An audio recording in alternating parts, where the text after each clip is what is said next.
Hi mga langga, so good morning. So it's a weekend, it's Sunday. So it's my off day. So ayan, ang himuta pa dyan siya. So ayan mga langga, so mayong buntag. So Domingo karon. So mapay pagmata, just woke up and then ngayon sabi ko plan ko na kahapon na maaga akong gumising ngayon kasi ang dami kong gagawin. Pero ngayon, naabutan ako ng mga 10 gumising kasi nga parang sarap pang gumulong-gulong sa kama at nakakatamad pang bumangon mga langga. Lalo na if you're preggy mga langga. So parang tamad mo talaga. Yung katawan mo is ayaw sumabay sa utak mo minsan. So kaya yun. So ngayon pinilit kong bumangon kasi ayun na nga. So ang dami kong gagawin. So today, kailangan kong mag-sort out sa mga things na ipadala ko sa Pilipinas or iwan dito kasi by next month mga langga is alis na ako alis uwi na ako ng Pilipinas mga langga, so that's why kailangan kong mga langga, kailangan kong gawin ko na yung lahat ng mga bagay na kailangan kong gawin bago ako uwi ng Pilipinas kasi si Kyle na lang matira dito. So hindi ko alam kung ano paggagawin niya sa mga gamit na iba kasi hindi niya alam. So ayun.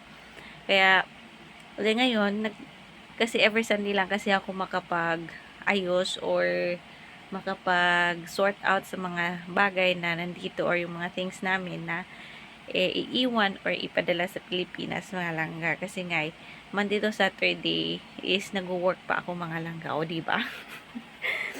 Kahit malaki na siyan mga langga, so still need to work. So kailangan pa ako hangga't kaya pa magtatrabaho pa rin mga langga. So tara mga langga, so samahan niyo ako today kung anong pagagawin ko. So hindi ko maisasabi or mai-video lahat yung pagagawin ko mga langga, pero I will try na mag a day of my life ako ngayon. No, a day of my life talaga. O nga, a day of my life. Sunday. So, tara mga langga. So, magkape muna tayo. So, hindi pala ako magkakape. Nasanay kasi ako dati magkape. Pero actually, mga langga, hindi ako nagkakape. Nung nalaman kong buntis ako, preggy ako. So, I stopped coffee. And then, nag-milk na lang ako pala. So, yung milk, natatawag ko pang kape yan minsan. So, ayan. So, ngayon mga langga. So, bago ako mag-eat ng breakfast. So, actually mga langga, nung nalaman ko na I'm preggy, so, before pala ako naging preggy, so, nag-inom pala ako ng this one. Tadaan! So, ito yung food supplement ko mga langga na iniinom. Nung hindi pa ako preggy. And then, until now, iniinom ko pa din siya as a food supplement, mga langga, kasi it's good also for preggy. So, ayan. Aside from your vitamins, mga langga, so, ininom ko pa din siya. Sinasabayan ko ng barley, mga langga. Yung organic na barley. So, it's okay naman siya. Safe naman siya. Pero hindi ko everyday to iniinom. Inano ko lang siya every other day, you know. And then, ito pala din yung naka-help sa akin na naging preggy ako mga langga. So, let's go!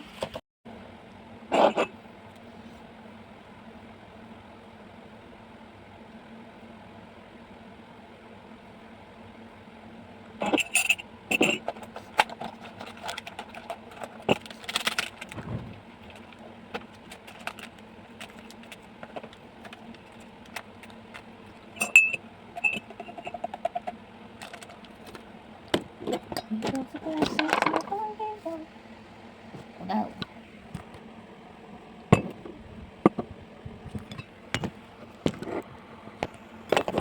Everything is down.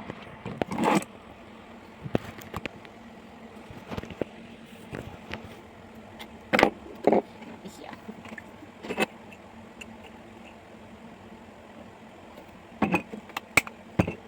So, ayan mga langga. So, muna yung forma. Oh, ito po yung mukha niya.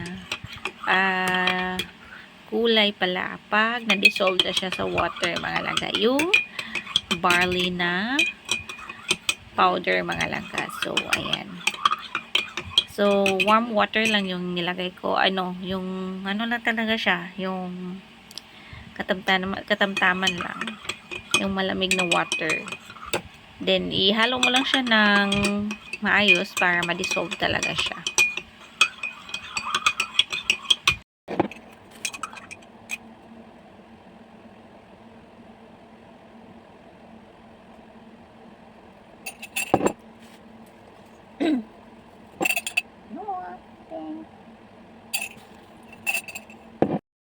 So, ayun na guys. So, tapos na akong uminom ng barley ko. So, ayan. Ligpitin na natin yung kama natin guys. Ayan, as you can see, ang kalat ng room namin. Ay, nakakatawa pa tong kama namin. You know, everyday ganito siya. Pero bago ako papasok sa work, so, inaayos ko pa itong mga langga. And then, sinarge ko po yung gupo namin mga langga kasi na-check ko is 2% na pala siya. So, hindi ko pala siya charge mga langga. So, baka masira. And then, mga langga, may chika pala ako sa inyo. And then, ngayon, itong bed namin is nakawawa naman kami mga langga. Lumaki na yung butas ng bedsheet. Actually, maliit lang to mga langga. Ganyan. Sabi ko kay Kyle, gamitin na natin to. And then, after that one, so, we gonna throw it. And then, lalo lumaki siya mga langga kasi yung paa ko minsan pumapasok sa loob. Kawawang bedsheet. So, ayan. So, palitan ko siya mga langga kasi pumapasok kasi yung paa ko dyan. And then, ito mga langga is nabili ko siya sa online. May ano na ako mga langga. Maternity pillow. So, comfy kay siya mga langga. So, gustong gusto ko talaga siya. Kasi, kasyang-kasya ako dito mga langga. Ito ang pinaka-favorite ko na unan. And then, kayang mga unan na yan, nag-aaway kami ni Kyle, kaya naka-decide ako na bumili nito. And then, yung mga unan nandyan nakapaligid, sa kanya na yan. So, tara mga langga, so magbibit na tayo, magpalit ng bedsheet, at itapon na to mga langga. So, ayun na pala mga langga. So, nagutom ako. So, nagwarla yung tiyan ko kasi hindi pa ako ng breakfast. So, mamaya ko na tapusin yung pagpalit ng bedsheet mga langga. Ayan, wala pang nasimulan. And then, yung mga dyan pala, yung nasa China bag, yan yung iso-sort out ko din mamaya kasi pipilian ko pa siya kung ano ipadala ko sa Pilipinas mga langga. And then yan, mga damit dyan para malinis na dyan. Tsaka magpalit ako bedsheet. So, mamaya na. Kakain muna ako mga langga kasi nagreklamo na yung little pie namin kasi hindi pa daw ako kumakain. Ang mag-alas, 10:30. So, parang gusto kong kumain ng mga langga ngayon ng pancake sa McDonald's. So, bababa ako. So, habang wala pa si Kyle. So, sisirmonan ako mamaya pag dating nun if kumakain ako ng McDo. So, let's go. So, dito na ako sa baba mga langga. So, actually, yung McDo is malapit lang dito sa bahay. So, nasa baba lang ng bahay namin. So, yun yung McDo na dyan. Malapit lang. So, mag-isa. So, ayun na guys. So, my order is arrived. So, ang in-order ko is ano ba ito? Yung hash brown. So, gusto ko kasi kumain ng pancake. So, ayan. At yun, may egg na din siya. Ta-da! And then, itong latte na coconut yung flavor niya. So, it's a new one in McDonald's. So, I'm going to try. So, ako lang mag-isa. Wala si Carl. Kasi, nasa work pa. So, gusto niya sumabay. Kaya lang, nasa work pa siya. And then, sabi ko, mauna na ako. Gutom na yung anak niya. Kasi hindi pa ako kumain. Mag-11 na. So, sabi niya, off, sige, mauna ka na. So, ayan, that's it, guys. Kain mo na ako, guys. Hash brown.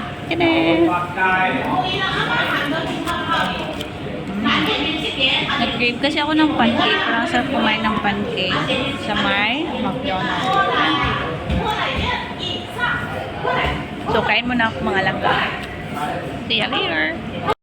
So, hi guys, update. So, agad-tapos ko lang kumain ng McDo. So, pauwi na. So, parang uulan na naman. So, ayan, busog na. So, ready na to continue to do my chores in the house, mga langga. So, ayan, akyata na naman sa bahay, mga langga. So, let's see. Let's go.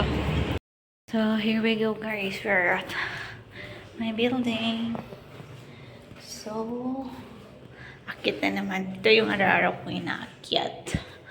Hanggang 6th floor. O, diba? Ang taas. So, dandahan lang.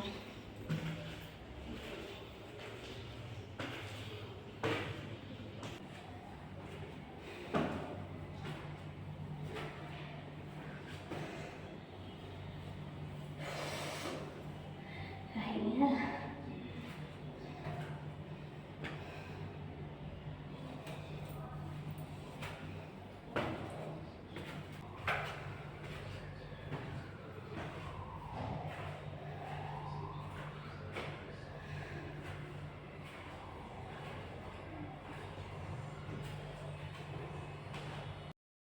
Hi guys, nakarating na ako dito sa dulo. Hinihingal. Nakakahingal umakyat. Nagutom ulit after nang kinain ko. Pauwi na rin si Cal maya-maya. Andito na. Oh, daming bumbero ah. So, let's start to clean the house. Pipiliin ko.